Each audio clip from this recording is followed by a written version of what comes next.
The Company of Pike.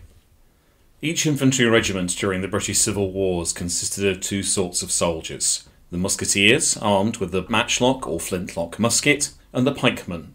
Many writers of this period, and indeed the pikemen themselves, consider them to be the superior arm, certainly the one that was older and more traditional, having classical origins going back all the way to ancient Greece.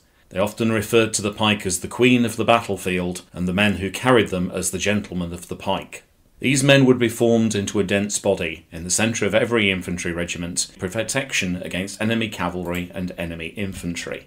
They were so called because they were armed with a pike, a long spear, in theory 18 feet in length, but often cut down to some 16 feet by the pikemen to make them slightly more manageable. Deployed in dense bodies of men to form a hedge of pikes to hold off enemy cavalrymen or infantry. One pikeman on his own was no use to anyone. A body of pikemen together could be a formidable opponent. In principle, the pikeman was equipped with a set of armour: the cuirass, a back and breastplate, tassets or thigh plates, a gorget or neck guard, and a pikeman's pot helmet to protect the head. In reality, though, with equipment shortages, most pikemen were lucky to get more than a helmet, and many of them discarded their armour because it was cumbersome on campaign.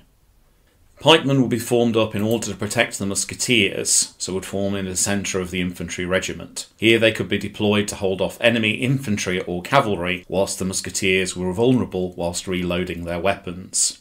The basic posture of the pikeman was at order, holding the pike with the butt end on the ground, so that it could be easily held even in high winds. Moving up into the shoulder like this was known as putting the pike at the advance. This meant that the pikemen could move around in dense bodies and very close together without the pikes getting tangled up. Putting the pike onto the shoulder was the march posture. The shouldered posture made it easier to carry the pike when marching. If a pikeman came to an obstruction, such as a gateway or perhaps low-hanging trees, he would port his pike, from the French word for a gateway, which meant that he could see exactly where the point of the pike was, but it should ensure that it cleared underneath anything that was hanging down. Main battle posture against other infantry was the charged pike. The pike is lower towards the face of an opponent.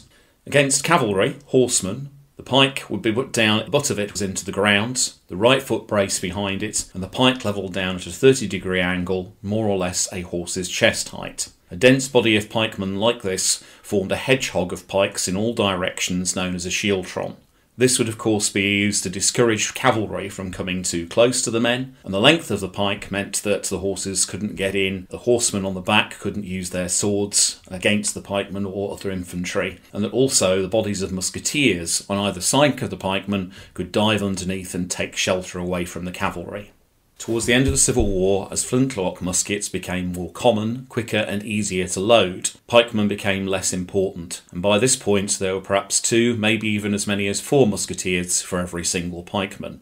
The pike would still continue to appear on 17th century battlefields, until towards the end of the century it was replaced by the bayonet. Fitted to the end of the musket, the bayonet meant that each infantryman could become a pikeman in his own right, and yet still load and fire his gun into the bargain.